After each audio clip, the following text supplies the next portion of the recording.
Assalamualaikum warahmatullahi wabarakatuh. Saya Restu Prayogi, mewakili dari Taruna Bumi Foundation yang menaungi Sekolah Pelita Hati. Saya ucapkan terima kasih kepada Ibu Ripka Utami selaku Kepala Sekolah dari SD Pelita Hati yang telah melakukan program pengembangan sekolah melalui in-house training di sekolah kami ini. Semoga in-house training ini bisa berjalan dengan lancar dari awal hingga akhir nanti. Bisa membawa manfaat bagi guru-guru kami dan mereka bisa melakukan persamaan persepsi bagi kemandirian pembelajaran. Dan juga outputnya bagi siswa-siswa kami yang juga nanti bisa mengikuti pembelajaran secara riang gembira dan sukacita. Dan pada hari ini saya nyatakan in-house training ini saya buka pada tanggal 11 Desember 2020 dan semoga semua bisa membawa manfaat bagi kita semua. Terima kasih. Wassalamualaikum warahmatullahi wabarakatuh.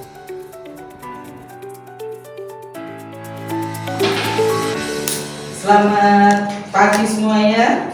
Sehat selalu ya.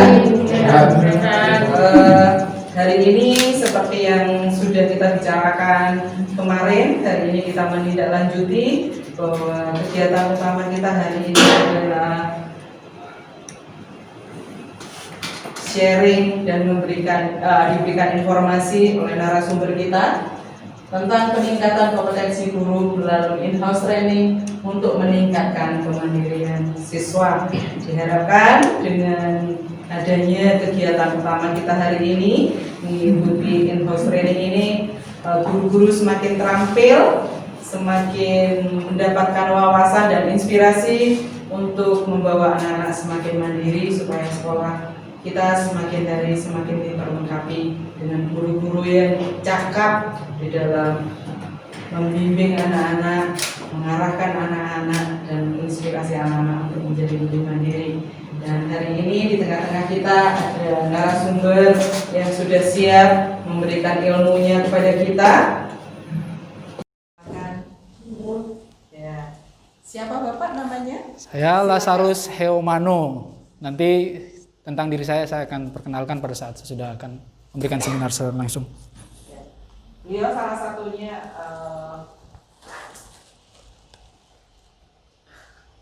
langsung ngerol lagi Bu. Ngerolnya nggak langsung? Langsung rolling. Oh iya.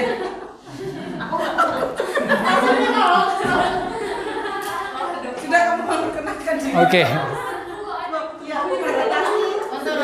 Untuk waktu dan kesempatan saya berikan kepada narasumber untuk memperkenalkan dirinya lebih detail lagi. Terima kasih. Oke, baik, terima kasih Bu Ripka. Beri tepuk tangan buat Bu Ripka. Ya, perkenalkan, izinkan saya memperkenalkan diri. Tak kenal maka tak sayang katanya. Saya punya banyak kesayangan dan saya punya banyak kenalan. Tapi yang pasti ketika saya mengenal Bapak Ibu di tempat ini, saya yakin saya pasti akan sayang sama Bapak Ibu. Mudah-mudahan keyakinan saya sama dengan apa yang ada di benak teman-teman rekan guru di Pelita Hati ini. Saya mungkin minta juga nanti nama atau nomor kontak teman-teman semua. Tapi yang pasti waktu kita tidak akan banyak ya untuk saling bertanya, bercuap-cuap seperti itu. Perkenalkan, nama saya Lazarus Heomano. Saya praktisi pendidikan. Saya banyak menghabiskan waktu saya dalam memberikan pelatihan kepada guru-guru dalam menyelesaikan tugas dalam meningkatkan kompetensi mereka. Dan selama 10 tahun terakhir ini saya aktif di sebuah lembaga pendidikan internasional yang ada di kota Surabaya. Dan saya sangat bangga bisa menjalin komunikasi dan dilibatkan dalam suatu seminar atau program sharing seperti itu di sekolah ini. Oleh karenanya harapan saya pertemuan kita pada petang hari ini bisa mendapatkan hasil yang seperti Bapak Ibu rekan-rekan semua harapkan. Saya tidak sabar untuk segera mengenal Bapak Ibu semua, tapi sepertinya Bapak Ibu juga sudah tidak sabar ingin mendengarkan apa poin dari workshop kita hari ini.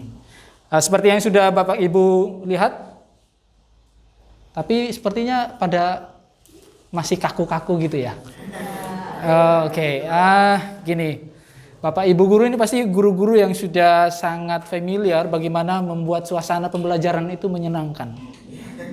Yang setuju angkat tangan. Oke, berarti guru-guru ini sangat menyenangkan buat siswanya ya. Oke, tapi saya tidak tahu apakah hari ini guru-guru dalam keadaan lapar atau keadaan kenyang. Iya, karena sepertinya tidak seceria yang saya pikirkan. Ayo, untuk memulai aktivitas kita, mari saya ajak semua kita bangkit berdiri dulu. Bisa berdiri sebentar? Oke. Gini, kita tes fokus aja. Saya akan mengangkat tangan saya dan mengatakan 1. Kalau saya bilang 1, tangannya diangkat ya. Seperti ini. Bisa kan? Coba 1. Saya bisa menghitung ya. 2. Oke. 3. Coba kita peragakan. Ini biar kita tes fokus, biar kita mungkin biar nggak kaku ya. 1, 2, 3, 4. 1, 2, 3, 4. 3, 4, 4, 1, 2, 3, 4, 1, 2, 3, 4. Terima kasih, itu tadi pelajaran. Oke. Itu luar biasa ya, fokusnya bagus sekali. Itu sesungguhnya teknik dasar belajar baris berbaris dan juga menghitung cepat. Iya. Baik, oke. Langsung saja kepada topik kita, peningkatan kompetensi guru melalui IHT. Mungkin ada yang pernah tahu atau mungkin ada yang baru.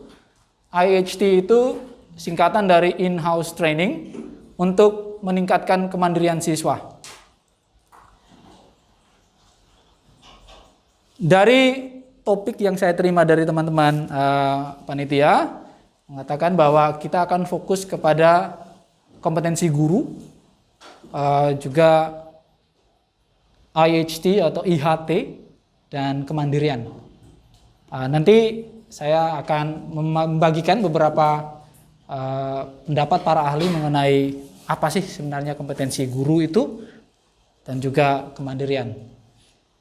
Mungkin sebelum saya masuk ke sana, mungkin sudah ada teman-teman yang sudah memahami atau sudah paham benar tentang kompetensi guru ini. Sebenarnya kita sebagai guru, teman-teman semua, mungkin ada yang sudah 10 tahun menjadi guru, ada yang sudah 30 tahun sebagai guru, ada yang mungkin masih 2 tahun, mungkin ada yang masih 5 tahun sebagai guru.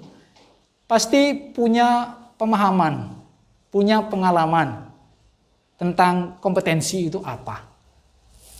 Mungkin ada yang mau berpendapat sesuai dengan pengetahuannya masing-masing mungkin. Tentang apa, Pak? Kompetensi guru itu apa sih? Kenapa sih harus ditingkatkan?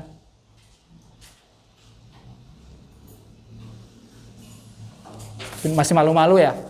Atau mungkin ada yang punya informasi tentang IHT sebelumnya? Kalau webinars tahu ya?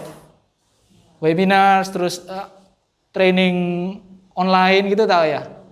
Oke, ini berkaitan dengan hal-hal yang nanti mungkin sebelumnya kita sudah sering terlibat dalam pelatihan-pelatihan, workshop-workshop, cuman istilahnya saja. Ya, kok ada IHT tiba-tiba, apalagi sekarang kan lagi masa pandemi, kok bisa ada in-house training, bukannya kita harus belajar jarak jauh, kok bisa ada training harus ngumpul seperti itu ya. Tapi ya, ini semua mudah-mudahan nanti tujuan dari pembelajaran, tujuan dari training atau workshop hari ini bisa kita capai bersama. Mungkin sebelumnya mari kita lihat sama-sama dulu apa yang menurut Bapak Ibu bisa tangkap dari gambar yang ada di Siswanya capek. Siswanya capek ya. Yang pertama dulu, yang ini kira-kira apa ya? Bosan ya? Ada yang sudah begini, di sana tidur. Terus yang di situ siapa ya? Apa ya? Mungkin itu guru ya? Iya. Ya, itu gurunya mulai tidur gitu ya. Di sini siswanya yang kelihatan bosan. Iya, betul. Seperti itu ya. Pasti di Pelita Hati tidak ada yang begini. Oh. Oh, iya atau oh tentu tidak. Oh no, gitu ya. Jadi ini mudah-mudahan ini bisa menjadi gambaran kira-kira seperti apa sih keadaan kita hari-hari ini. Siswa, guru, pandemi, kira-kira bagaimana?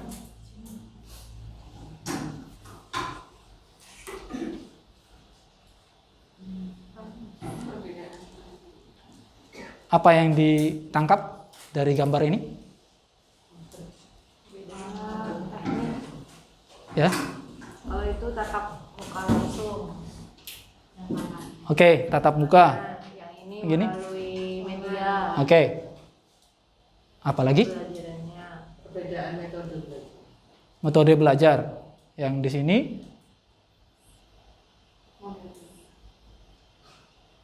yang di sana? Konvensional. Oke, kalau ini? Oke. Di sini sendiri gurunya di layar ya. Di sana gurunya juga sendirian tapi bersama siswa yang ada beberapa. Saya dapat dari internet tentang bagaimana keadaan yang hari-hari ini memang ada di sekitar kita. Saya yakin ini bukan Pelita Hati, bukan Jawa, tapi di situ ada NTT. Seorang bernama Asnat beri caption hadir Pol gaji nol. Apakah hadir Pol gaji nol ini bisa membuat anak-anak mandiri? Atau dengan belajar seperti ini gambaran ideal sebuah kemandirian? Saya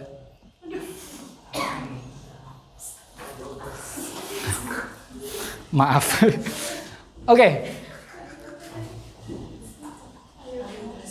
Oke, tujuannya pastinya dengan workshop ini adalah meningkatkan kompetensi dan optimalisasi peran guru, khususnya guru di sekolah Pelita Hati. Yang kedua, menumbuhkan komitmen profesional guru Pelita Hati dalam melaksanakan tugas. Berikutnya adalah meningkatkan pengetahuan,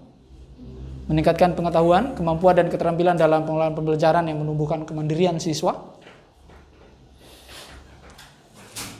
Dan pada akhirnya kita harus mengaplikasikan apa yang kita pelajari. Ya, dan ini bukan hal yang tiba-tiba atau bisa kita nikmati hasilnya dalam waktu yang singkat. Seperti tadi dikatakan oleh Ibu Ripka bahwa menumbuhkan kemandirian membutuhkan waktu yang panjang, proses yang panjang. Baik, selanjutnya saya akan masuk kepada definisinya dulu biar kita sama-sama gamblang. Kompetensi guru menurut undang-undang ada 4. Kompetensi pedagogik, kepribadian, profesional, dan kompetensi sosial. Mungkin typo ya. Saya yakin ini sudah ada di pengetahuan kita, tapi kita di-refresh saja lagi bahwa pedagogi, kepribadian, dan keprofesionalan dan sosial ini sesuatu yang tidak bisa kita tinggalkan pada saat kita menjadi seorang guru. 4 standar kompetensi ini harus dan wajib. Apa yang dimaksud dengan kompetensi pedagogik adalah bagaimana kemampuan seorang guru, ini indikatornya, mengenal atau mengetahui karakteristik para siswa atau peserta didik, menguasai teori belajar dan prinsip pembelajaran yang mendidik, pengembangan kurikulum pembelajaran yang mendidik, mengembangkan potensi peserta didik, cara berkomunikasi, penilaian dan evaluasi belajar. Ini yang dimaksudkan dengan pedagogik. Teman-teman semua pasti sudah kuliah di PGSD atau FKIP, pasti itu tujuannya untuk mempelajari ilmu mengajar, gitu ya, ilmu mengajar bahasa sehari-harinya. Kemudian kompetensi kepribadian. Sebagai seorang guru, kita tahu bahwa guru, kalau saya tumbuh dengan satu kata di mana satu peribahasa, guru digugu lan ditiru. Yang ditiru apanya, yang digugu apanya, ini salah satu kepribadiannya. Jadi karakter dan sifat pribadi guru itu, sifat personal guru itu, orangnya ramah, orangnya sopan, orangnya ulet, orangnya sabar, ya, gitu. Nah, pasti guru-guru pelita hati pada sabar-sabar, lihat sabar, tahan tertawa, gitu kan? Iya, sabar sekali mendengarkan saya ngomong. Itu juga contoh bahwa guru-guru itu punya kompetensi kepribadian. Bukan kompetensi kesabaran ya, tapi kompetensi kepribadian. Ya, tahan emosi ya, mengendalikan emosi. Itu pasti. Guru itu memang pekerjaannya ya melawan hal seperti itu. Ada yang bikin jengkel ya setiap hari. Bayangkan di rumah jadi apa guru itu? Jadi orang tua, jadi ibu, jadi bapak. 1-2 anak di rumah mungkin bisa dikendalikan. Ke sekolah, bapak ibu guru harus bertemu dengan anak 1, anak 2, anak 3 dan seterusnya yang pastinya sangat beragam. Nah itu bagaimana? How to deal with them. Jadi seperti itu. Jadi kompetensi kepribadian ini yang akan nanti lebih jauh kita akan sama-sama belajar signifikansinya, termasuk dalam hal kemandirian. Kompetensi profesional ini berkaitan langsung dengan kinerja, bagaimana menerapkan diri sebagai seorang profesional di lembaga masing-masing. Pastinya bagaimana menerapkan metode yang tepat untuk materi yang tepat, bagaimana mempersiapkan pembelajaran yang efektif dengan keadaan yang seperti sekarang ini. Ini membutuhkan profesionalisme pastinya dari setiap rekan-rekan, setiap kita yang berani menjadi seorang guru. Saya katakan berani menjadi seorang guru. Teman-teman, memang di sini cita-citanya menjadi guru semua ya. Berani ya menjadi guru. Menjadi guru itu asesmennya bukan bisa mengakses siswa saja, tapi juga diakses oleh Tuhan pastinya. Iya. Asesmennya itu lebih berat daripada orang yang bukan guru. Ya setuju ya? Setuju ya. Jadi asesmennya kita itu bukan hanya apa ya? Oke, saya bisa mengerjakan tugas saya, diakses oleh kepala sekolah atau di perform appraisal misalnya seperti itu. Itu akses oleh lokal ya. Tapi di atas segalanya ketika kita membentuk, menaburkan ilmu, benih-benih ilmu di dalam pribadi anak ini, apakah yang kita lakukan benar, sesuai, atau menyimpang, itu juga akan dinilai. Jadi kita ini pekerjaannya yang paling berat. Ya ada yang mengatakan bahwa menjadi guru itu adalah pekerjaan yang paling berat. Karena kita yang menjadikan dokter, yang menjadikan profesi-profesi yang lain. Ya Bapak Ibu ini yang meng-create profesi-profesi yang lain. Setuju ya? Nah, setuju. Ya.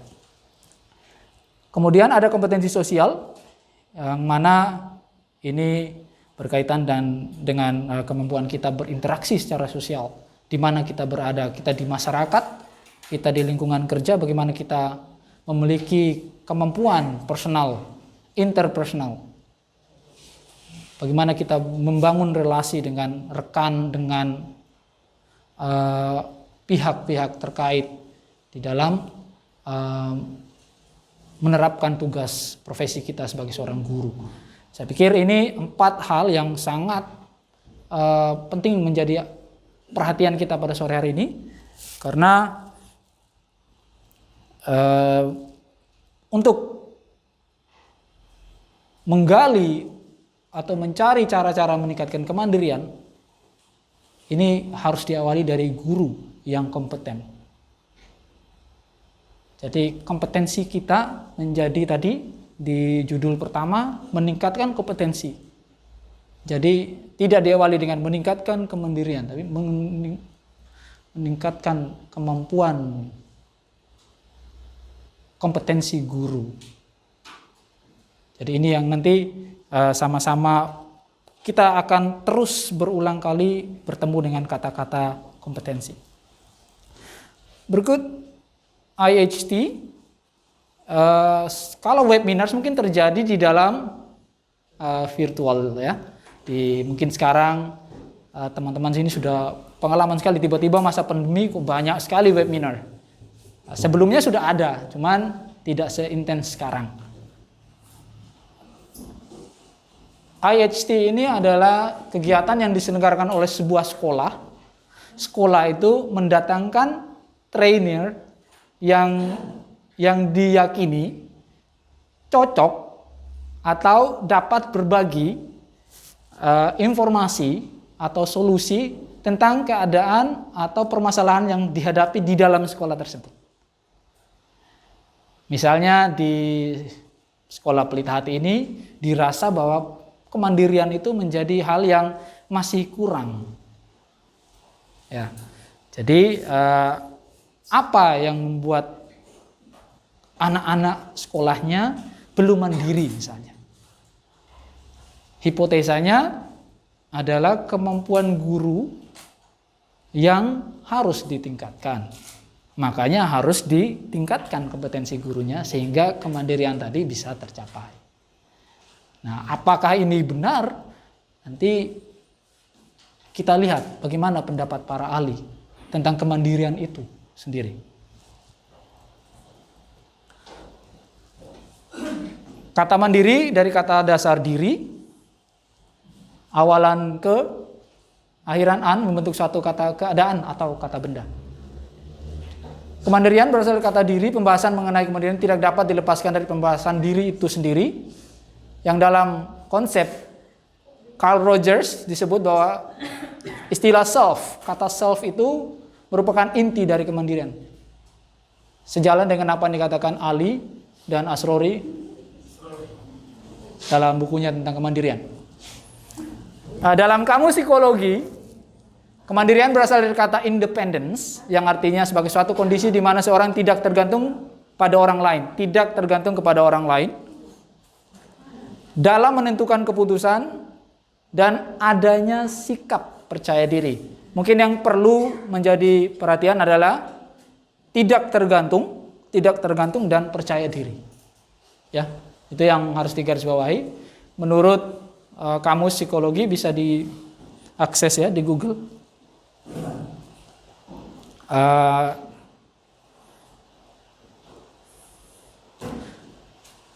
Menurut Emil Durkheim berpendapat bahwa kemandirian tumbuh dan berkembang karena ada 2 faktor. Ada 2 prasyarat sehingga anak itu menjadi mandiri.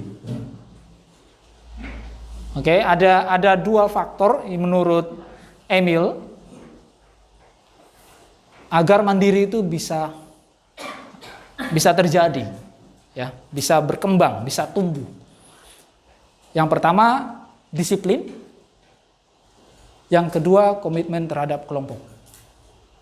Pendapat Ali. Lagi-lagi sejalan.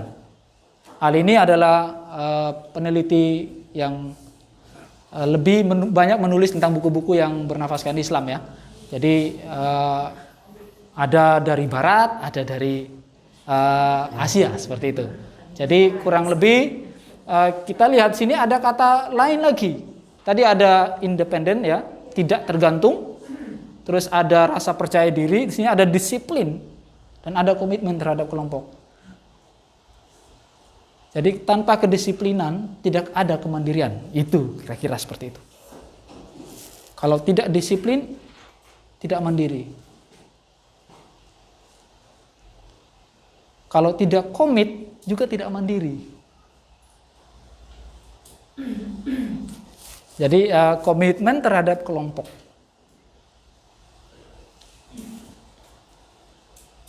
Oke. Erikson mendefinisikan kemandirian sebagai berikut. Suatu sikap usaha untuk melepaskan diri dari orang tua. Menurut Erikson, suatu sikap usaha untuk melepaskan diri dari orang tua. Kita pasti tahu bagaimana intervensi orang tua. Bagaimana kita mau anak ini mandiri tapi orang tua terus mengintervensi. Sementara kemandirian menurut ahli adalah usaha untuk melepaskan diri dari orang tua dengan maksud untuk menemukan dirinya dengan proses mencari identitas ego, yaitu merupakan perkembangan ke arah yang mantap untuk berdiri sendiri. Jadi ini ada dua hal yang menurut saya menjadi poin penting.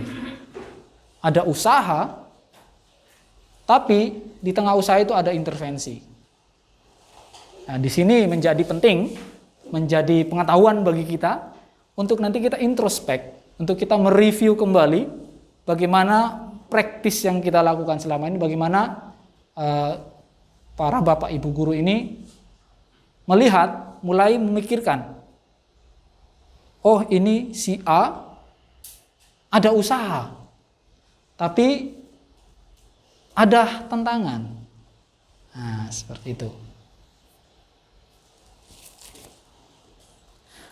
Sampai di sini mungkin ada yang mau berpendapat atau mau memberikan penguatan, silakan.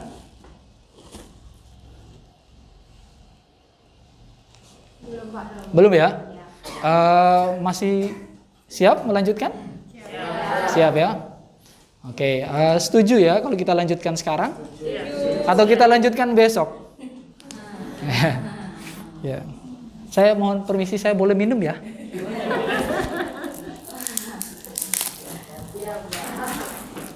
Jember ini hujan setiap hari ya?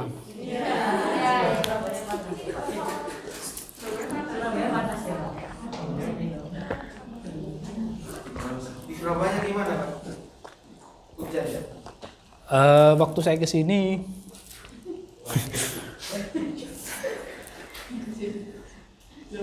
Oke, terima kasih. Bisa saya lanjutkan? Kita akan masuk ke bagian yang kedua. Di sini kita akan terus melihat mengenai aspek-aspek atau ciri dan faktor-faktor yang mempengaruhi kemandirian. Tugas Bapak Ibu dalam bagian ini adalah mereview sambil saya nanti menyampaikan hal-hal yang mungkin sifatnya teoritis, tapi Bapak Ibu bisa mulai memikirkan keadaan yang sebenarnya ada di sekolah kita. Kita akan melakukan proses yang pastinya solusi dalam setiap lembaga yang pernah saya datangi dan menjalin kerjasama, bahwa sesungguhnya persoalan itu ada di tengah kita dan solusi itu ada juga di tengah-tengah kita. Ya, solusi itu tidak pernah datang dari jarang, atau datang dari langit atau datang dari pihak yang mungkin sama sekali tidak berhubungan dengan kita. Biasanya solusi itu ada di tengah kita. Nah, apa yang menyebabkan masalah itu ada terus? Mungkin karena kita tidak memaksimalkan potensi yang ada. Atau kita mungkin masih ragu-ragu untuk melakukan upaya-upaya yang kita yakini sesuai, cocok. Ini tindakan-tindakan ini harus secara kolektif ya pastinya. yang harus kita jalankan bersama-sama. Baik, aspek-aspek apa saja yang mempengaruhi kemandirian? Menurut Mas Run, yang pertama tanggung jawab, yang kedua otonomi, yang ketiga inisiatif, yang terakhir kontrol diri. Jadi kemandirian itu ada bentuknya, aspek-aspek kemandirian. Jadi anak mandiri, kamu harus mandiri. Oh, saya harus mandiri. Contohnya wujudnya mandiri itu apa? Ya, wujudnya gitu maksud saya ya. Jadi manifestasinya kemandirian itu tidak lagi dalam pengertian yang ya abstrak, yang sekedar definisi saja, tapi bentuknya apa? Bentuknya itu tanggung jawab. Tanggung jawab itu maksudnya apa? Dia mampu memikul tanggung jawab, mampu untuk menyelesaikan suatu tugas, mampu bertanggung jawab atas tugas tersebut, mampu menjelaskan peran-peran baru dari tanggung jawab, implikasi dari tanggung jawab itu, dan mengenai apa yang benar dan salah, dan berpikir dan bertindak. Jadi tanggung jawab. Jadi Pelita Hati ini menggunakan kurikulum Cambridge, benar ya? Ya, yang saya tahu bahwa di kurikulum Cambridge itu atribut siswa atau hal penting yang harus dimiliki oleh seorang siswa, bahkan keinginan mereka agar siswa ini dibentuk sejak dini untuk menjadi anak-anak yang disiplin. Ya, anak-anak yang confident, percaya diri, anak-anak yang responsible. Ini masih sangat-sangat terkait.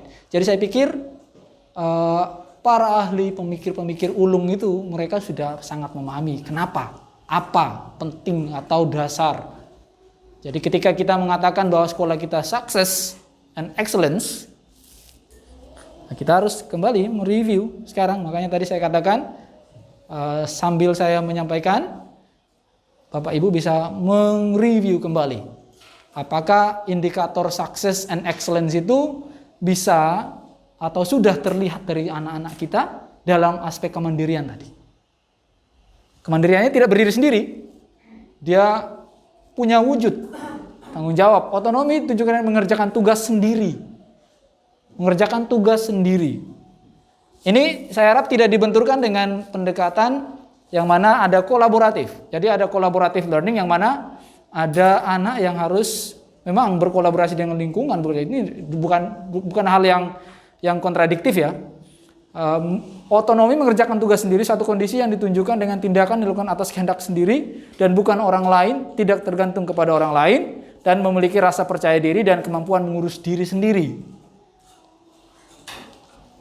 Wujud atau bentuk ini tidak bisa disamaratakan dari usia pra-konvensional, konvensional sampai pasca konvensional dalam tahapan psikologi. Kalau mungkin teman-teman sudah pernah membaca bahwa ada tingkat-tingkat usia, tingkat kecerdasan emosional yang juga berpengaruh. Jadi anak kelas 1 kemandiriannya seperti apa tidak bisa disamakan dengan anak kelas 6 atau remaja SMP, SMA, bahkan orang tua pun harus mandiri bahkan. Ya.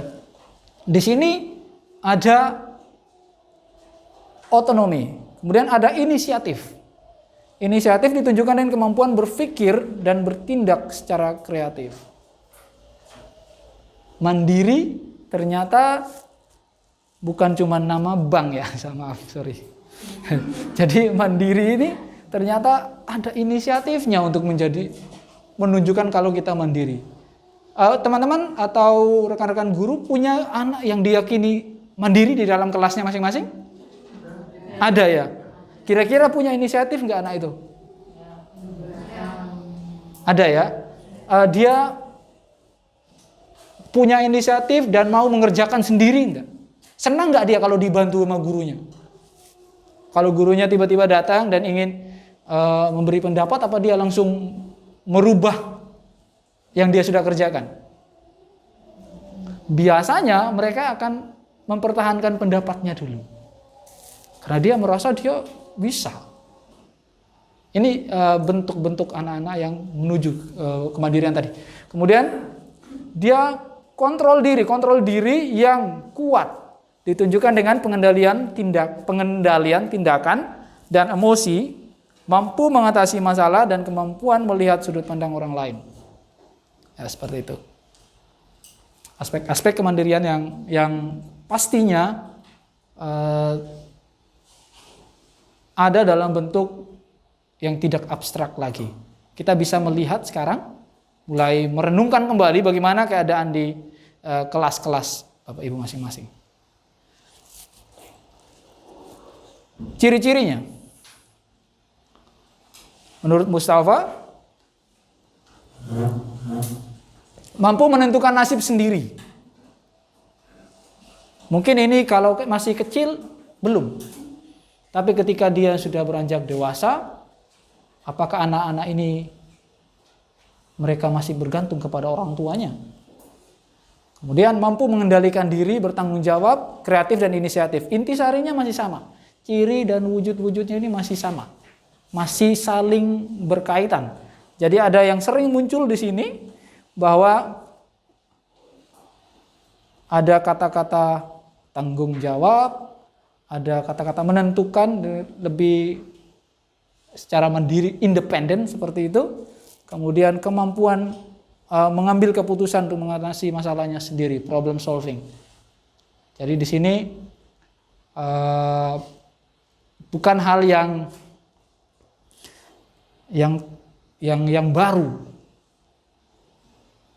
yang dihadapi oleh anak-anak ini sehari-hari. Mereka harus membuat keputusan, mereka harus menunjukkan tanggung jawab dalam tugas-tugas yang diterimanya dari guru-guru.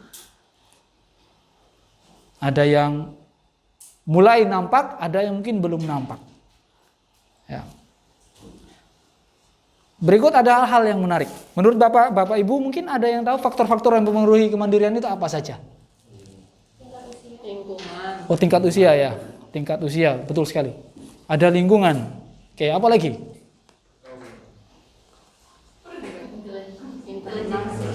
Ya.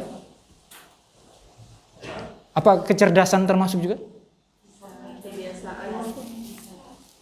Ya, banyak sekali pendapat yang pastinya mempengaruhi kemandirian. Tapi beberapa yang menarik, yang saya pikir menjadi poin paling penting yang bisa saya sharekan pada sore hari ini. Menurut Ali, satu, gen dan keturunan orang tua. Mungkin ini agak sedikit mengherankan atau mengagetkan. Ini menjadi salah satu perdebatan di beberapa diskusi, yang mana kita tahu bersama orang tua tidak menurunkan sifat malas. Ya. Tidak diturunkan lewat perkawinan misalnya. Iya, pastinya. Tapi kita tahu ketika orang tua itu pekerja keras, apa kira-kira yang akan diharapkan dari anaknya? Bagaimana kira-kira tindakannya? Apa kira-kira yang diwariskan kepada anaknya itu? Iya. Jadi mindset anak ini juga akan otomatis sangat berkaitan dengan nomor 2. Di mana anak itu orang tuanya siapa? Kita harus mampu menganalisanya. Sangat sulit mendapati, bukan tidak mungkin ada, ya, mendapati anak yang sangat mandiri tanpa perhatian orang tua. Ya, jadi orang tua bukan sosok yang harus dihindari dalam proses memandirikan anak-anak ini. Jadi kolaborasi itu harus tetap ada. Peran orang tua harus tetap ada, bukan untuk tadi mengambil alih semua pekerjaan anak, ya, bukan mengambil alih, tapi bagaimana mereka menjadi sosok yang suportif dalam hal ini, kolaboratif. Pola asuh ada pasti, yang berpendapat bahwa anak itu segala-galanya, betul? Anak itu manja atau dimanjakan, langsung atau tidak langsung itu akan membentuk sifatnya, karakternya, perilakunya. Ketika anak itu sering dibantu yang seharusnya dia bisa melakukan sendiri, orang tua ikut intervensi, tidak tega. Ini pola asuh, contoh-contoh tindakan-tindakan dalam pola pengasuhan yang akhirnya berdampak pada tumbuh kembang anak itu dalam hal kemandirian tadi. Anaknya tidak lagi siap ketika dia dipasrai atau ditugaskan sesuatu yang mana dia harus mengerjakan sendiri. Di situ tantangan. Jadi ketika kita melihat ada anak yang tidak mandiri, lihat orang tuanya juga. Bagaimana pola asuh di rumah. Coba berkomunikasi. Apa yang dilakukan di rumah dalam membuat anaknya mandiri.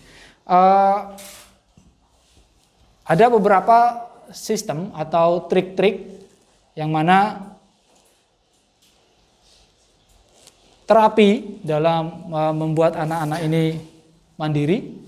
Nanti di slide selanjutnya saya akan bagikan. Yang nomor 3 di situ ada sistem pendidikan di sekolah. Faktor yang membangun kemandirian. Yang ketiga adalah sistem pendidikan di sekolah. Bagaimana kita menerapkan punishment and reward atau reward and punishment di sekolah. Setiap anak yang tidak mengerjakan tugas, dia mendapatkan punishment. Setiap anak yang mengerjakan tugasnya dengan baik mendapatkan reward. Ini suatu trik umum yang dilakukan oleh banyak lembaga.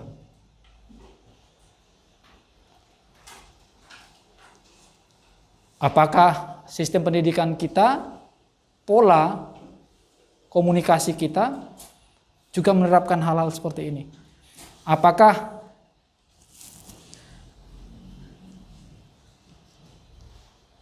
anak-anak yang tergolong tidak mandiri itu justru karena pola yang kita ciptakan? Nah, ini makanya tadi saya sampaikan di awal, kita sambil mereview kembali, apakah mungkin anak-anak ini tidak mandiri justru karena pola yang kita ciptakan,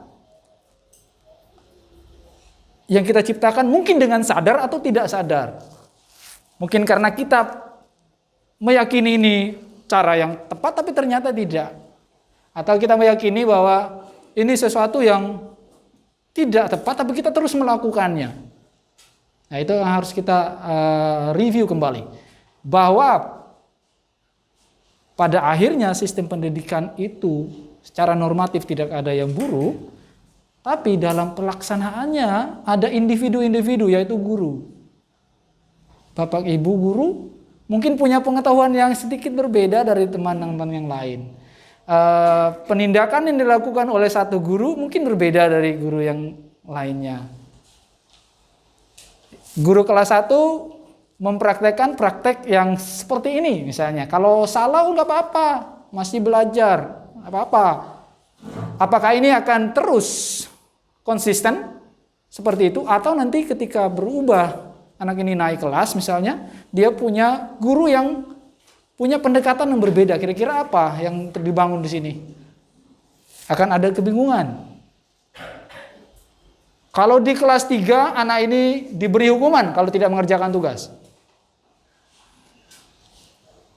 Diberi hukuman ketika tidak mengerjakan tugas. Dia mulai disiplin, dia mulai terbiasa bahwa saya harus mengerjakan ini, saya punya tanggung jawab. Tanggung jawab ini memang ketika kecil memang harus sedikit dipaksakan memang. Tidak bisa tiba-tiba, itu harus sedikit ketegasan di sana, harus diberikan poin ketegasan. Jadi, tadi ada yang bertanya bahwa bagaimana caranya membuat anak-anak itu tidak nyontek. Bagaimana anak-anak itu tidak nyontek misalnya? Saya pikir ini harus sistematis. Tidak bisa individu per individu, tidak bisa Misalnya Miss siapa namanya? Mohon maaf. Miss Cica ya? Oh ya, Miss Cica ya. Jadi tidak bisa Miss Cica, kalau anak ini nyontek, oh enggak apa-apa, saya akan komunikasi secara pribadi saja, saya akan memberikan dia nasihat saja. Nah, kemudian si atau Miss yang lainnya ternyata punya pendekatan berbeda. Ini akan menimbulkan kebingungan, sehingga konsep kemandirian yang tadi, tanggung jawab, otonomi, inisiatif itu menjadi kabur. Bentuk kemandirian itu menjadi tidak ada, sehingga anak itu bingung. Oh, enggak apa-apa kok sama Miss ini. Bayangkan kalau itu terjadi selama bertahun-tahun. Dari kelas 1 dia menemukan beragam guru yang punya pendekatan berbeda. Di kelas berikutnya dia punya beragam guru lagi yang mungkin juga sama membingungkannya. Itu apa yang terjadi dengan outputnya nanti? Apa yang terjadi ketika mereka sudah lulus? Apakah mereka ini menjadi pribadi yang mandiri? Nah, itu mereka akan punya definisi yang sangat beragam. Belum lagi dengan aspek-aspek moralitas yang lain. Ini masih poin kemandirian. Jadi maksudnya adalah sistem kita harus benar-benar menuju ke arah yang secara sistem, artinya sistematis. Jadi tidak terpisah-pisah. Ya, itu sistem. Tidak secara menyeluruh, sistematis. Kalau boleh saya tambahkan bahwa sistem sekolah itu terdiri dari beberapa unsur. Unsur yang mau saya sampaikan adalah kebijakan. Bagaimana pembuat policy maker di sekolah itu merumuskan kebijakan-kebijakan yang berkait dengan contohnya tadi homework atau PR misalnya. Itu harus ada kebijakannya.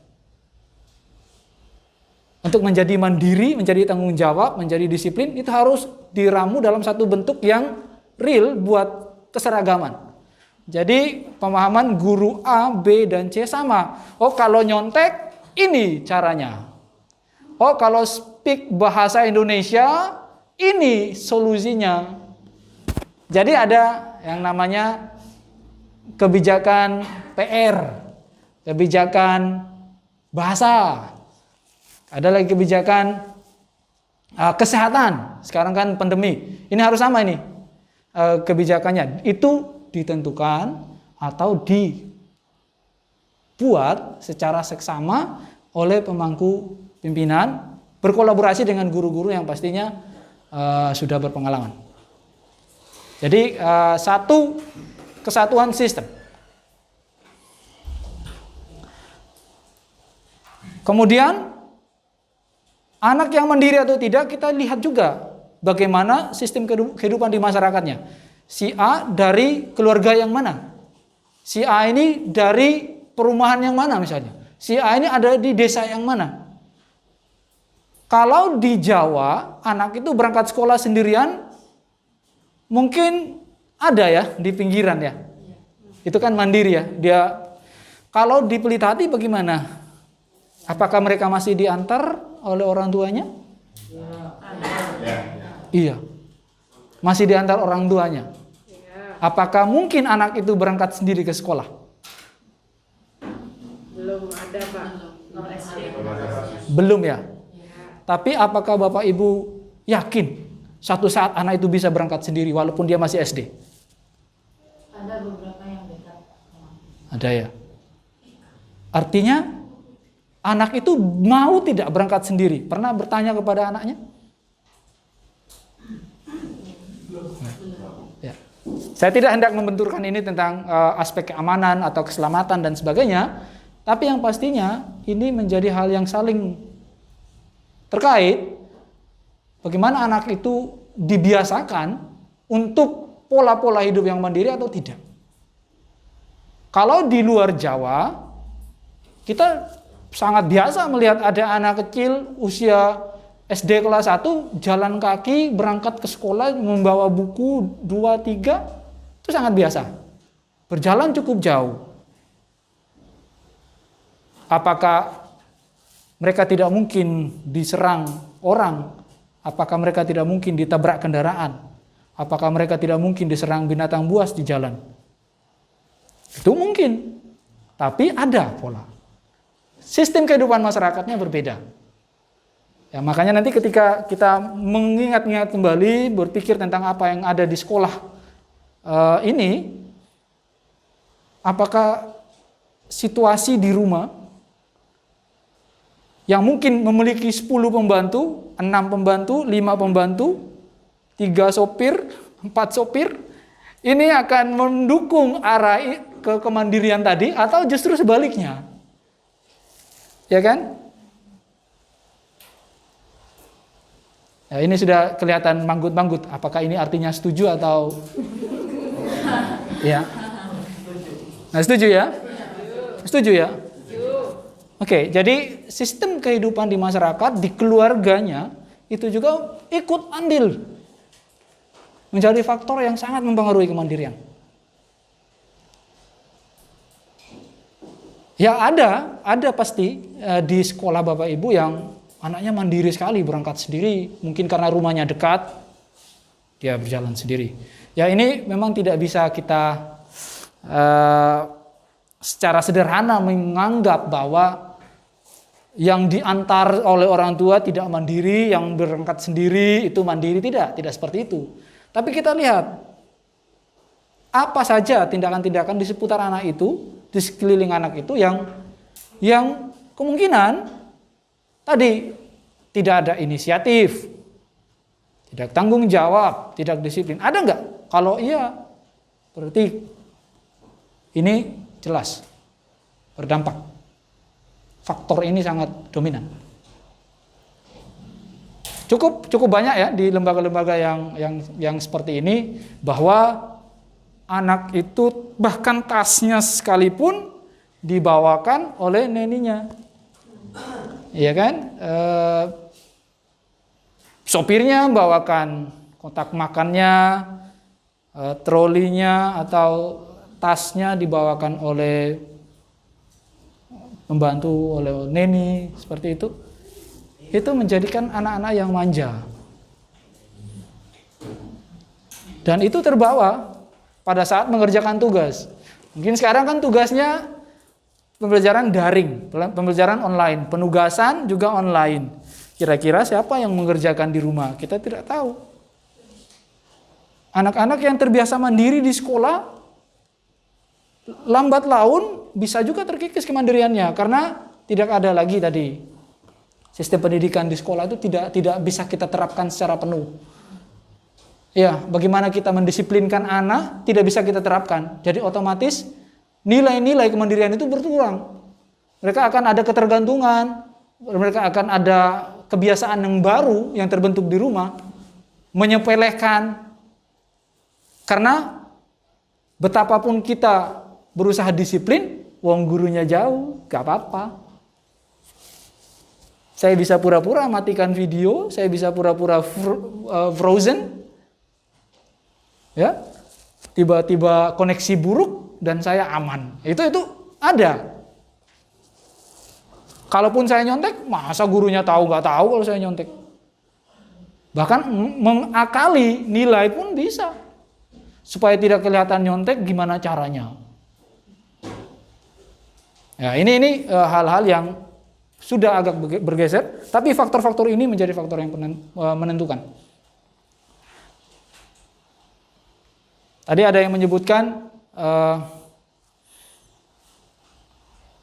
pola-pola asuh ya. Pola asuh. Kemudian ada jenis kelamin. Menurut Harlock bahwa jenis kelamin pun perlu mendapat perhatian. Ketika ada anak-anak yang sudah mulai kurang mandiri, bukan kita memeriksa jenis kelaminnya apa, tidak. Tapi kita harus menyadari bahwa tingkat kematangan, ya, lihat apakah kondisi di dalam kelas itu homogen atau heterogen. Bagaimana perpaduan ini? Sudah menjadi konsep umum bahwa laki-laki itu aktif. Ya, laki-laki itu aktif. Ya, laki-laki itu cukup aktif. Dominan gitu ya. Iya. Yang perempuan cenderung pasif, feminim kan? Jadi mereka lebih menerima seperti itu. Nah, kalau dia lebih menerima, mungkin dia akan lebih mudah untuk dipasrai. Oke, kerjakan ini, mungkin dia lebih menerima. Yang laki-laki karena aktif, mudah diganggu. Apalagi sekarang mungkin di rumah, gangguannya wah tambah banyak. Kalau di sini kan gangguannya mungkin dari teman-temannya. Kalau di rumah, wah ada teman-temannya pasti, teman tetangga, bisa ada gangguan-gangguan yang lain. Seperti itu. Jadi aktifnya tadi sepertinya mendapatkan pemicu lagi untuk semakin aktif. Semakin tidak peduli, semakin tidak lagi tanggung jawab. Ya, itu kemandirian. Kemudian urutan posisi dalam keluarga. Anak laki-laki atau anak pertama ataupun anak perempuan di dalam keluarga biasanya dituntut lebih tanggung jawab. Benar tidak? Anak pertama biasanya dituntut untuk lebih tanggung jawab. Kamu harus begini, harus begitu, harus begini, harus begitu. Ya, sementara anak kedua ya, wah biasanya ya oke, ada kakak. Ya kan? Anak ketiga apalagi mungkin hilang udah. Tapi ada banyak penelitian, ada kajian yang lebih detail tentang hal itu. Bahwa kemandirian tadi, karena anak pertama itu dia dituntut untuk dalam banyak hal, otomatis dia akan lebih mandiri. Punya nggak contoh yang seperti itu dalam kelas, anak pertamanya lebih mandiri daripada anak kedua atau ketiga seterusnya? Iya, itu sebenarnya bukan pendapat saya, tapi pendapat ahli ya. Bisa. Ya, tapi jangan digeneralisir. Pastinya ada hal-hal yang juga pengecualian. Ya, tapi secara umum ini ada di sekitar kita.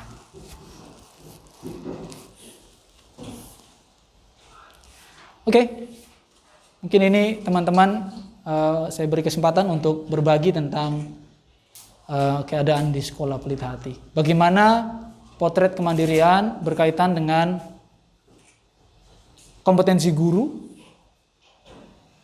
dalam kompetensi guru terkait dengan kiat-kiat atau tindakan-tindakan yang mungkin cocok atau tidak cocok atau bagaimana sehingga tadi cita-cita untuk menjadikan anak yang mandiri itu kok sepertinya masih belum ya.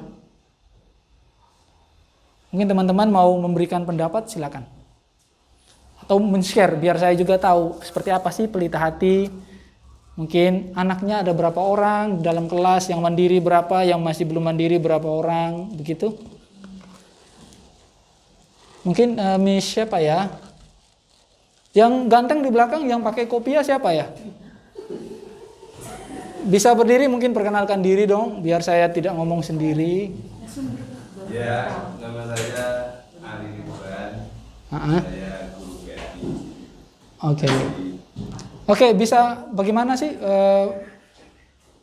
di pelajaran PAI itu pendidikan agama Islam ya? Ya, betul. Ya, di situ anak-anaknya mandiri semua atau bagaimana, Pak Ali? Kalau dibilang mandiri semua, tidak semuanya, tapi ada beberapa.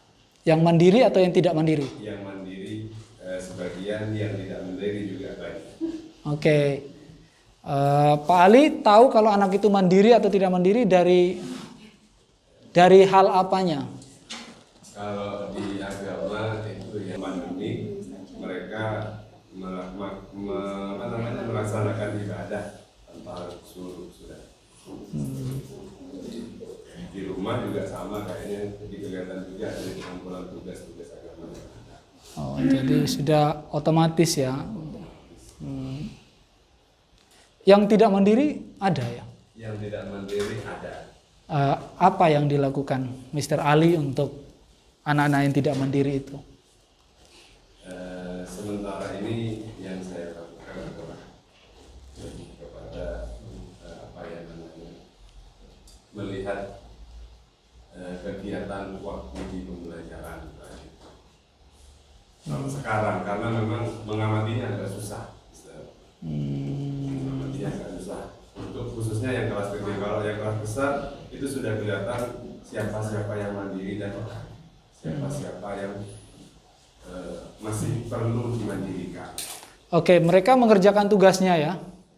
Selalu mengumpulkan tugasnya begitu. Kalau di sekarang itu yang saya lihat itu semuanya mengerjakan tugasnya, bahkan ini juga yang susah deteksinya mungkin ya. Kalau sudah mengumpulkan tugas yang biasanya nggak bagus itu sekarang malah bagus. Nah itu gitu. yang sulit deteksinya. Jadi anak itu mengerjakan sendiri atau bisa. Oke, terima kasih Mr. Ali untuk sharingnya. Mungkin ada yang lain? Saya pengen tahu. Oke, mungkin Bapak yang mohon maaf. Bapak ya. Oke, Bapak silakan. Sepertinya mau bertanya. Ini ada satu pertanyaan saja. Oh ya, silakan.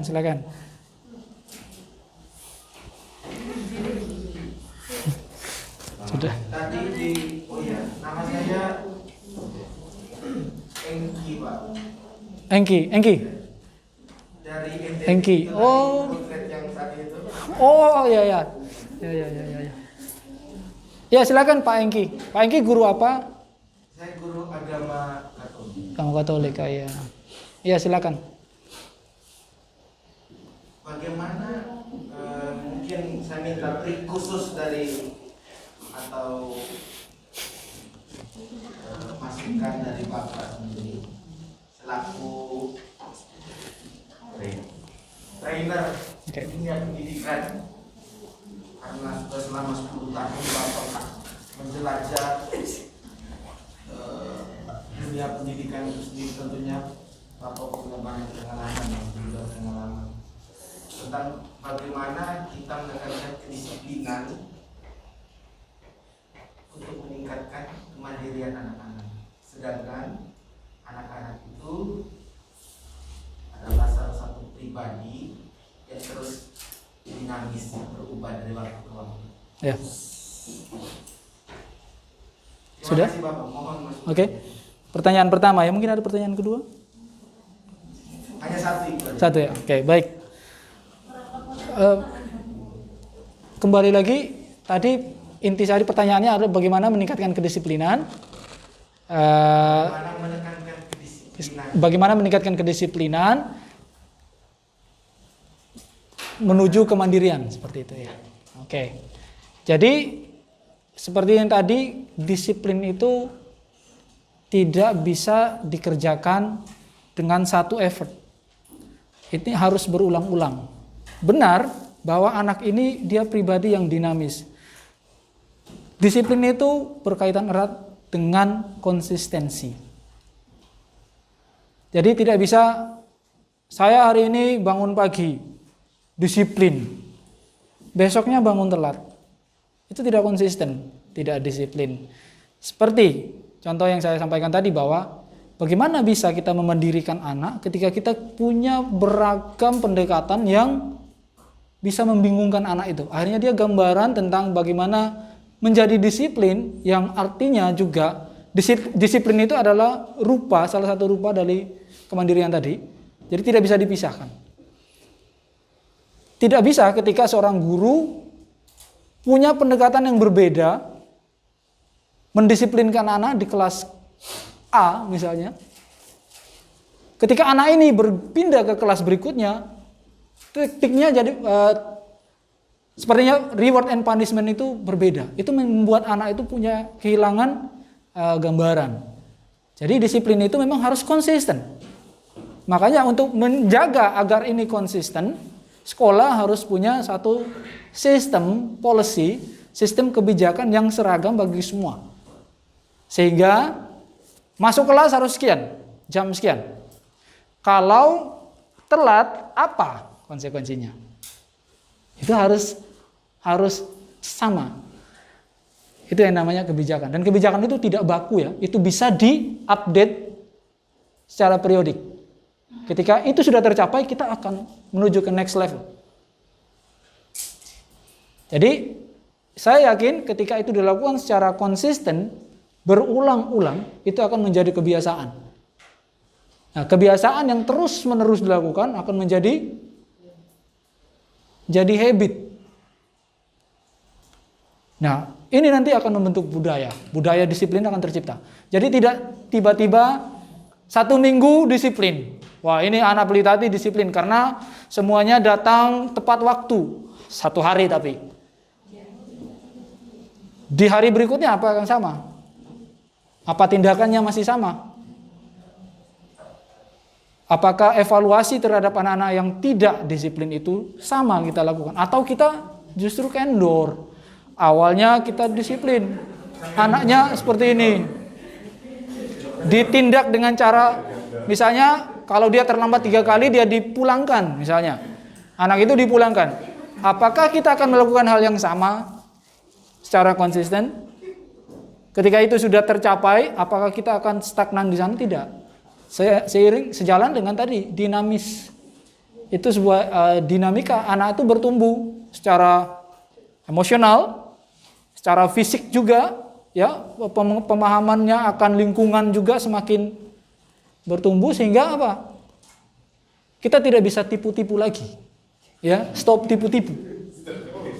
Iya, kita tidak bisa tipu-tipu, apalagi ngancam-ngancam. Oh, kamu kalau tidak mengerjakan tugas, kamu saya keluarkan dari Zoom. Kita tidak pernah melakukannya.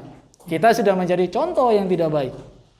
Tidak bisa kita mengharapkan anak itu mandiri dan disiplin kalau kita tidak melakukannya secara konsisten. Konsisten dengan ucapan dan perbuatan seia sekata satu. Ya, bisa diterima Pak Engki? Ya, itu pendapat saya pikir ada banyak yang bisa kita lakukan selain melakukan pembiasaan yang secara konsisten, bisa juga dengan cara lain. Kita harus menganalisa kenapa anak itu dia disiplin. Kita harus tahu tadi yang saya katakan. Cari penyebabnya kenapa dia tidak disiplin, sehingga kita bisa memberikan remedi yang tepat. Ketika anak itu dia tidak disiplin karena dia butuh perhatian, tapi justru kita marah-marah, apakah dia akan disiplin? Tidak. Ketika anak itu dia tidak disiplin karena orang tuanya tidak menertibkan dia di rumah, apa yang bisa kita lakukan? Nah, artinya kita harus benar-benar tahu apa persoalan kenapa dia tidak disiplin, sehingga kita bisa melakukan tindakan atau approach yang komprehensif. Jadi kolaborasi, komunikasi itu harus terus intens juga. Jadi tidak hanya upaya sekolah mendirikan anak, bukan hanya upaya seorang guru di dalam kelas itu untuk mendisiplinkan anak, tapi kita pastikan pendekatan yang kita pakai ini seiring sejalan dengan apa yang dilakukan oleh orang tua juga. Jadi ya bagaimana ya?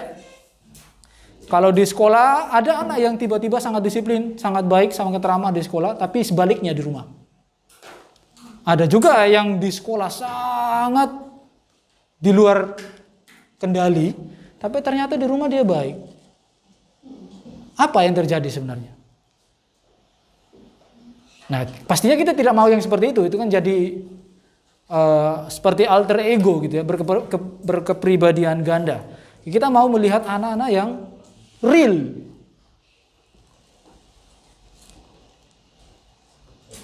Ya, jadi saya pikir itu pertanyaan yang sangat baik sekali. Mudah-mudahan Pak Engki, oke? Baik, saya pikir begitu tentang pendisiplinan. Mungkin bisa dilihat opsi ini. Yang mana ya kira-kira di Pelita Hati?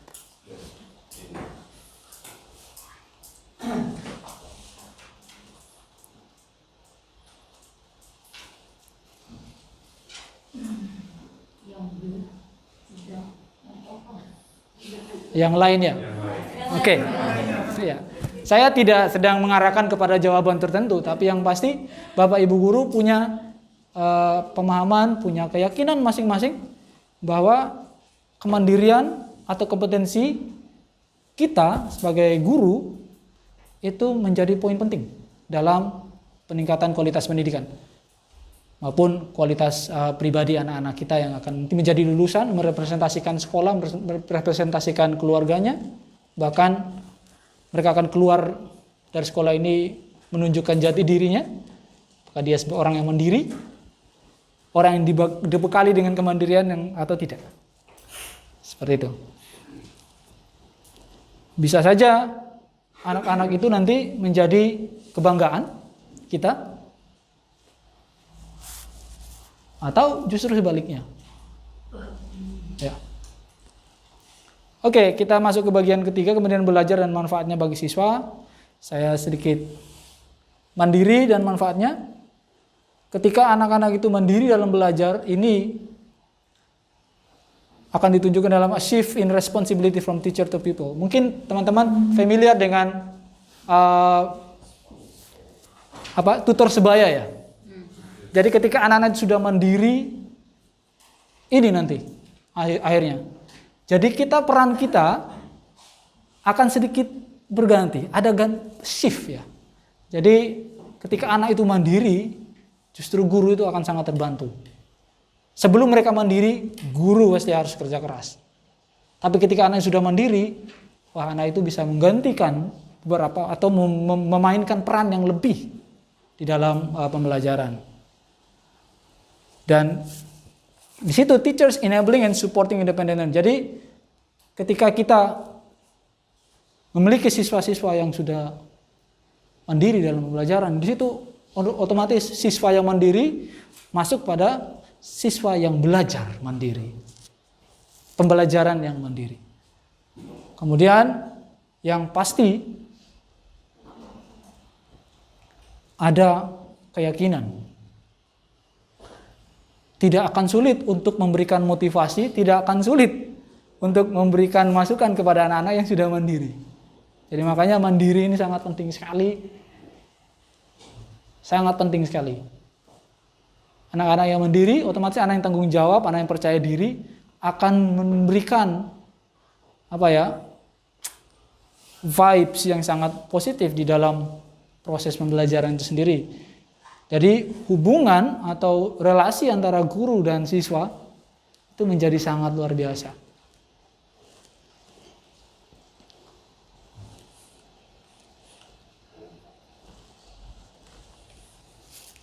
Jadi kalau tadi sudah terjadi, anak-anak sudah pada mandiri semua, pastinya academic performance-nya, artinya nilai-nilainya bisa lebih baik. Kemudian motivasinya, kepercayaan dirinya, dan awareness-nya to overcome personal challenges ya. Dia tahu menyelesaikan masalahnya, tadi problem solving-nya mulai tumbuh. Dan guru pastinya ketika sudah lihat ada anak-anak yang sudah kemandirian belajarnya baik, peningkatan hasil belajarnya juga signifikan, dia dapat diberi tugas yang berbeda-beda. Dan ini yang dimaksudkan differentiated learning. Dan di situ akan menjadi kick start ya dalam proses kita mencapai tadi siswa yang mandiri, yang menjadi kebanggaan orang tuanya, kebanggaan kita semua. Di sini successful independent learning is underpinned by the following. Jadi ada juga faktor-faktor atau hal-hal yang juga penting untuk diingat bahwa tidak mungkin kita bisa sukses kalau tidak ada hal-hal yang menjadi poin perhatian kita. Dalam pandemik ini, independent learning ini sangat berkaitan erat dengan teknologi. Oleh karenanya, bagaimana pemanfaatan teknologi lingkungan yang digital ini kita maksimalkan sehingga independent learning siswa yang mandiri dalam pembelajaran itu benar-benar terlihat. Jadi ICT environment-nya itu juga harus menjadi poin perhatian. Apakah di Pelita Hati ini sudah memadai semua perlengkapan, fasilitas? Kalau sudah, itu artinya on the track di masa pandemi ini terutama. Oke, saya pikir Apa yang bisa kita lakukan saat ini? Ini pertanyaan reflektif menuju ke akhir dari presentasi saya. Sebagai guru, pastinya kita harus terus berupaya membangun lingkungan, mensupport anak-anak itu tadi sesuai dengan pengetahuan yang kita miliki, review yang kita lakukan masing-masing, analisa yang kita lakukan tentang apa adanya siswa di kelas kita masing-masing, dan kita berusaha memberikan support. Ya. Kemudian providing students with opportunities to monitor themselves. Ini melibatkan siswa dalam proses pembelajaran yang aktif. Jadi sebelum anak-anak itu, ini kebiasaan yang harus dilakukan di dalam setiap kelas. Sebelum anak-anak melakukan atau mengumpulkan pekerjaannya, mereka harus dibiasakan untuk mengecek kembali, memeriksa kembali pekerjaannya. Itu proses proofread, proof check itu penting sekali. Itu akan menjadi pintu masuk kepada kemandirian. Ketika dia melakukan proofread itu dengan otomatis, itu indikator yang baik. Tanpa disuruh, ayo diperiksa lagi. Karena ketika dia memeriksa lagi, itu ada nilai di sana, ada nilai tanggung jawab. Ya, ada poin tanggung jawab di sana, bahwa dia tidak asal-asalan mengerjakannya, tidak asal selesai. Dia tidak sedang membuang-buang waktunya seperti itu. Oke. Kemudian nomor 3 ini, yang poin ini adalah tadi berkaitan dengan kompetensi kita sebagai guru. Kembali lagi, ketika kita mendorong siswa, kita tidak perlu menggunakan pendapat orang lain. Ketika kita mau menunjukkan kepada siswa suatu contoh, kita tidak usah menggunakan contoh yang lain. Kita tidak perlu membawa sosok yang lain ke dalam kelas itu. Tapi kita membawa diri kita sendiri sebagai guru yang tadi. Kalau guru itu digugulan ditiru, digugu apanya? Ditiru apanya? Ya, ditiru kompetensi-kompetensinya tadi. Yang terlihat pastinya apakah kita mandiri, apakah kita disiplin. Ketika kita mengatakan, kamu kurang disiplin, jangan-jangan anak-anaknya melihat mirror yang pecah. Ada cermin yang pecah, cermin yang retak, yang berdiri di tengah-tengah mereka, yang mengatakan kamu tidak disiplin, kamu tidak tanggung jawab, kamu tidak baik. Ternyata anak-anak itu melihat contoh yang seperti itu. Nah, jadi poin ketiga ini apa yang harus kita lakukan? Ya ini. How do we promote independence? Ya, being a role model. Jadi menjadi suri tauladan gitu ya. Bukan jadi seperti Miss Samsi, bukan. Atau jadi seperti Ibu Ripka, bukan. Tapi jadi seperti guru yang sedang berbicara di depanmu ini. Nah, ini membutuhkan komitmen yang luar biasa. Jadi ketika kita bilang kita komit,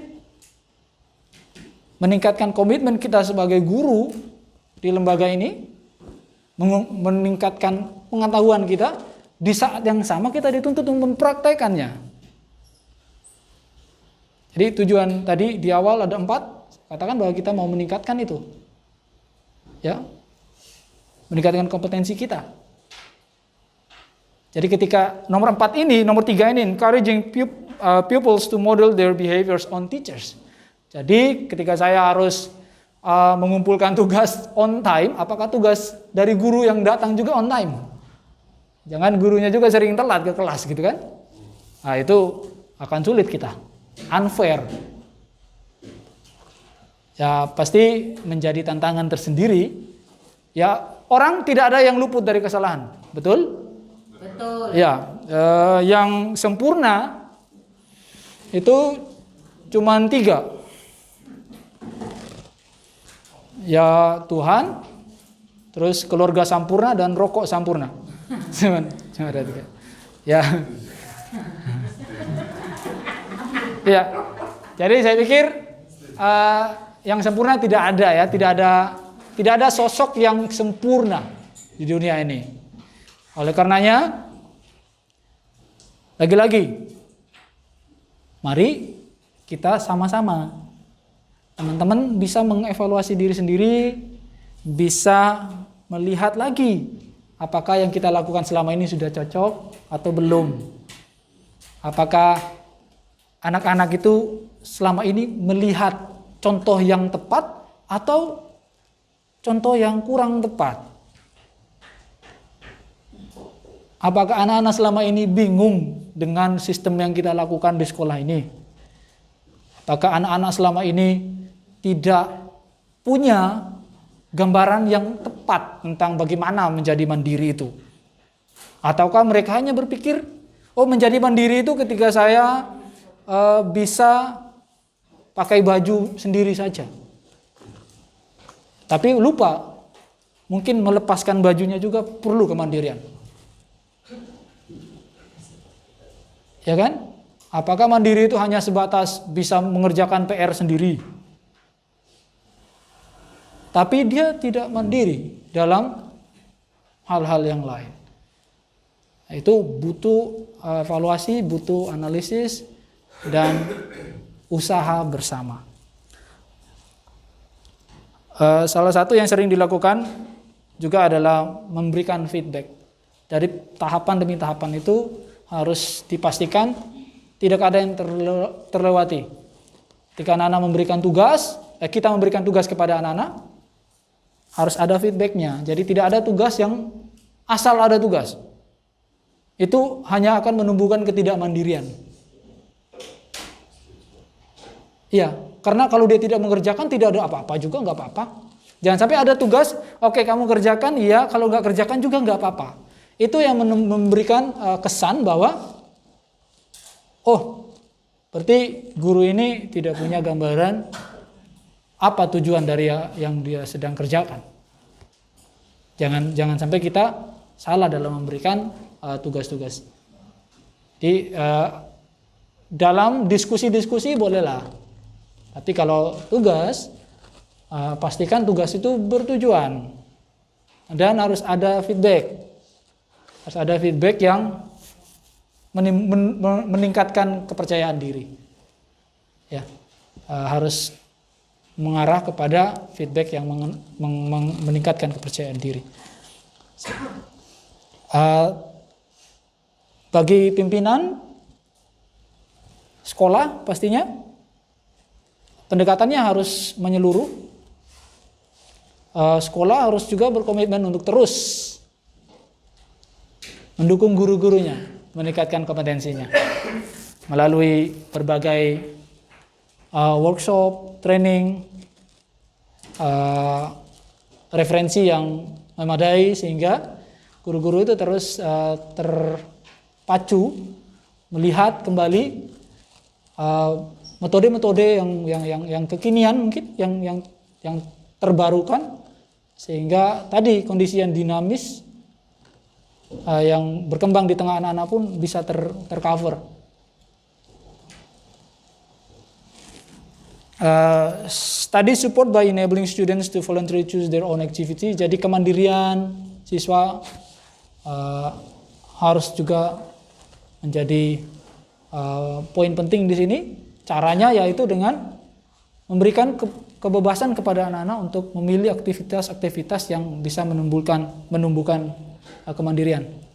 Jadi sekolah harus secara sistematis. Ini karena ini bagi sekolah berarti sesuatu yang sistem. Jadi tidak terpisah dari program sekolah misalnya. Adakah program sekolah yang dirancang sedemikian rupa untuk menumbuhkan tadi kemandirian? Apakah siswa dilibatkan dalam penentuan kegiatan yang akan mereka kerjakan? Apakah siswa dilibatkan dalam pembuatan peraturan-peraturan atau school atau class rules yang sebenarnya sejatinya memang aturan itu harus melibatkan siswa, sehingga ketika itu datang dari mereka, rasa tanggung jawabnya lebih besar karena mereka yang buat, ya mereka harus ada di dalamnya. Jadi demokratis, ya seperti itu. Sekolah yang demokratis itu akan memberikan kemerdekaan belajar kepada siswa. Jadi merdeka belajar tidak mungkin terjadi tanpa demokratisasi di lembaga-lembaga pendidikan. Jadi saya pikir saya sudah sampai di bagian akhir dari presentasi saya. Dan kesimpulan dan penutup adalah kemandirian merupakan komponen terpenting dalam kehidupan kita. Kemudian juga sangat penting ditanamkan dalam sebuah lembaga pendidikan. Peran dan kompetensi guru serta dukungan semua pihak akan mendorong terciptanya kemandirian belajar siswa. Jadi kurang lebih saya mohon maaf, sekaligus mengucapkan terima kasih atas kerjasama dan partisipasi perhatian Bapak Ibu semua yang ada di tempat ini. Saya mengakhiri dengan terima kasih. Oke.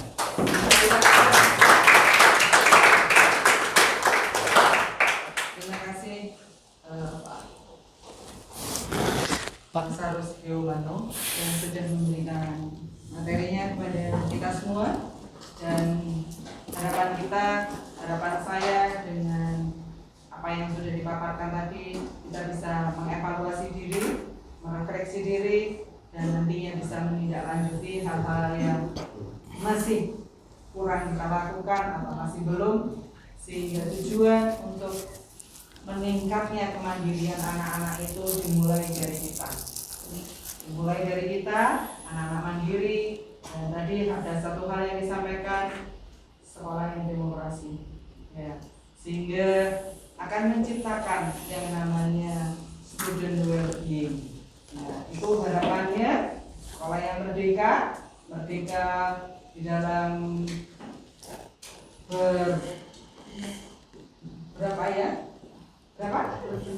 berpendapat, melakukan dengan tanggung jawab, sehingga harapan Bapak Menteri, ya, sekolah yang merdeka belajar. Intinya nanti semua yang dilakukan sekolah, semua yang dilakukan guru menciptakan yang namanya student well-being. Terima kasih untuk semua paparannya, dan kalau mungkin ada hal-hal yang masih dirasa perlu kita diskusikan, masih ada hari esok dan hari besok lusa, kita bisa berdiskusi. Mungkin kalau tidak bisa bertatap muka, kita akan lakukan itu dengan virtual. Saya kira itu. Terima kasih untuk semuanya. Tetap semangat, jaga kesehatan, dan mari kita berkarya.